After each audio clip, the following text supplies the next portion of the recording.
Hello my dear friends, അസ്സലാമു അലൈക്കും. ഇന്നത്തെ വീഡിയോയിൽ പഴയൊരു ബക്കറ്റും അതുപോലെ കേടായ ഓസും ഉപയോഗിച്ച് ഞാനുണ്ടാക്കിയ ഒരു പ്ലാന്റർ ഐഡിയാസാണ്. അപ്പോൾ എന്തായാലും നമുക്കതൊന്ന് കണ്ടു നോക്കാം. അപ്പോൾ ഈ ഒരു ബക്കറ്റ് കൊണ്ടാണ് കേട്ടോ ഞാനിന്ന് ഇവിടെ ഒരു പ്ലാന്റർ ഉണ്ടാക്കാൻ പോകുന്നത്. ഇതിങ്ങനെ പെയിൻ്റൊക്കെ ഒഴിച്ചിട്ട് കേടായൊരു ബക്കറ്റാണ്. ഇനി ഇത് ഉപയോഗിക്കാൻ പറ്റില്ല. അതുപോലെ ഇതുപോലെയുള്ളൊരു ചൂടിക്കയറും വേണം ഈ ഒരു പ്ലാന്റർ ഉണ്ടാക്കിയെടുക്കാൻ. അപ്പോൾ ആദ്യം തന്നെ ചെയ്യേണ്ടത് ഈ ബക്കറ്റ് മൊത്തമായിട്ടൊന്ന് കയറൊന്ന് ചുറ്റിയെടുക്കേണ്ടതുണ്ട്. അപ്പോൾ ഞാനിവിടെ ഇതിന് വേണ്ടിയിട്ട് ഹോട്ട് ഗ്ലൂ ആണ് കേട്ടോ എടുത്തിട്ടുള്ളത്. ഹോട്ട് ഗ്ലൂ ആകുമ്പോൾ നല്ല രീതിയിൽ തന്നെ അത് സ്റ്റിക്ക് ചെയ്തിരുന്നോളൂ.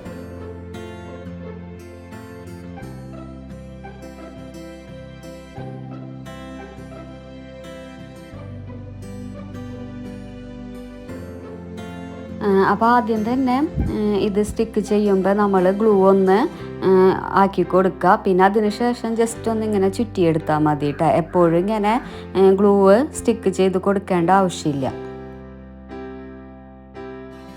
ഇപ്പോൾ ഇതാ ഞാൻ മൊത്തമായിട്ട് കയറൊക്കെ ചുറ്റി കൊടുത്തിട്ടുണ്ട്. ഇനി ഇതിൻ്റെ മേലെയുള്ള ഈ നാരുകളൊക്കെ ഒന്ന് കട്ട് ചെയ്ത് കൊടുക്കാം. നാരുകളൊക്കെ ഇങ്ങനെ പൊന്തി നിൽക്കുമ്പോൾ ഒരു അഭംഗിയായിരിക്കും കേട്ടോ. അതുകൊണ്ടാണ് ഇതൊന്ന് കട്ട് ചെയ്ത് കൊടുക്കുന്നത്.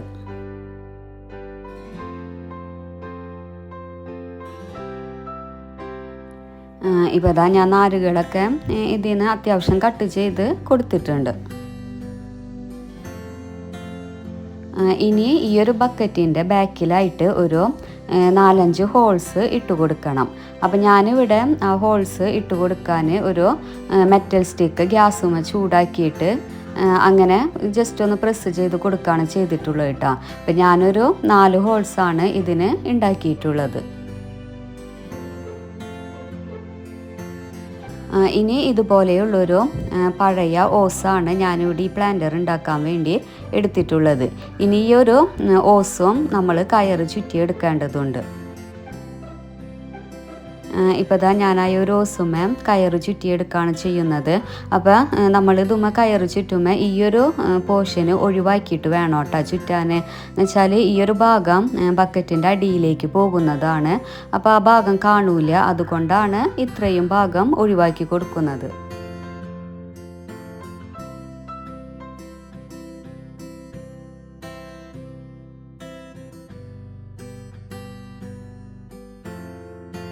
ഇപ്പോൾ ദാ ഓസുമ കയറൊക്കെ ചുറ്റിക്കഴിഞ്ഞിട്ടുണ്ട്.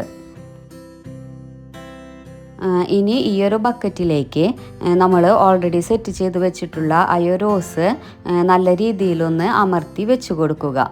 അപ്പോൾ ഈ ഒരു ഷേപ്പിലാണ് നമ്മളത് ചെയ്യുമ്പോൾ വരാം.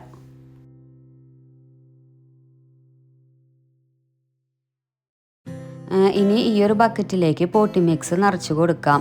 അപ്പോൾ പോട്ടി മിക്സൊക്കെ നിറച്ച് കൊടുക്കുമ്പോൾ ആ ഒരു ഓസ് നല്ല രീതിയിൽ തന്നെ ഇതിൽ ഉറച്ചിരുന്നോളൂ കേട്ടോ. അപ്പോൾ ഞാൻ പോട്ടി മിക്സായിട്ട് ഇവിടെ എടുത്തിട്ടുള്ളത് ചാണകപ്പൊടിയും സാദാ മണ്ണും മിക്സ് ചെയ്തിട്ടുള്ളതാണ്.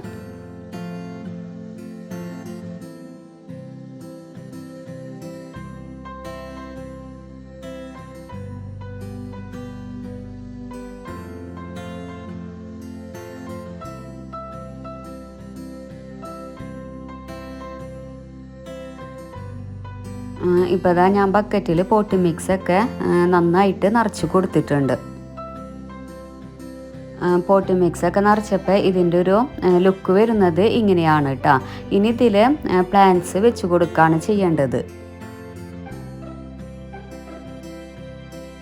പിന്നെ ഞാനിവിടെ ഈ ഒരു പ്ലാന്ററിൽ 2 ടൈപ്പ് പ്ലാന്റ്സ് ആണ് വെച്ച് കൊടുക്കുന്നത്. അപ്പോൾ ഒന്ന് അഗ്ലോണിമയുടെ ഒരു വെറൈറ്റിയാണ് വെച്ച് കൊടുക്കുന്നത്.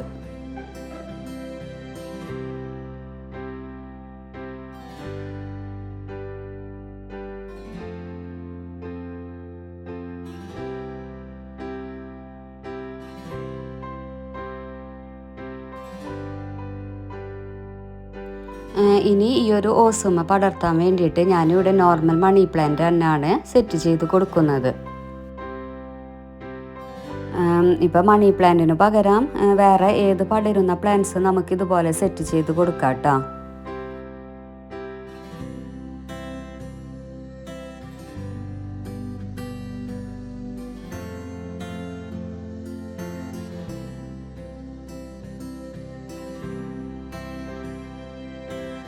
അപ്പോൾ അതാ ഞാനിവിടെ 2 സൈഡിലും മണി പ്ലാന്റ്സ് ഒക്കെ സെറ്റ് ചെയ്ത് കൊടുത്തിട്ടുണ്ട്.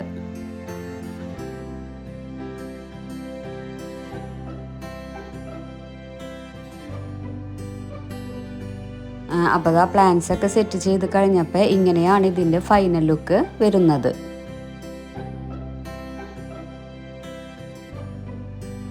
അപ്പോൾ കളയാൻ വെച്ചിരുന്ന ഒരു ബക്കറ്റും അതുപോലെ ഓസും കൊണ്ടാണ് ഞാൻ ഇതുപോലെയുള്ളൊരു പ്ലാന്റർ ഉണ്ടാക്കിയെടുത്തത്. അതിൽ 2 ടൈപ്പ് പ്ലാന്റ്സും സെറ്റ് ചെയ്തിട്ടുണ്ട്. അത് വളർന്നു വരുമ്പോൾ നല്ല ഭംഗിയുണ്ടാവും കേട്ടോ കാണാൻ. അപ്പോൾ ഇതുപോലെയുള്ള പഴയ ബക്കറ്റൊക്കെ വീട്ടിലുള്ളവർ ഇങ്ങനെയൊക്കെ ഒന്ന് ട്രൈ ചെയ്ത് നോക്കാം. നമ്മുടെ ഗാർഡനെ നല്ല ഭംഗിയുള്ളതാക്കുകയും ചെയ്യും. അപ്പോൾ ഈ വീഡിയോ നിങ്ങൾക്ക് ഇഷ്ടമായാൽ ലൈക്ക് ചെയ്യാനും ഷെയർ ചെയ്യാനും മറക്കരുത്. അതുപോലെ എല്ലാ കമൻസുകളും അറിയിക്കാം. പിന്നെ സബ്സ്ക്രൈബ് ചെയ്യാതെയാണ് കാണുന്നതെങ്കിൽ ഒന്ന് സബ്സ്ക്രൈബ് ചെയ്യുക. അപ്പോൾ അടുത്ത വീഡിയോ ആയിട്ട് വരുന്നത് വരെ ടേക്ക് കെയർ. Bye bye.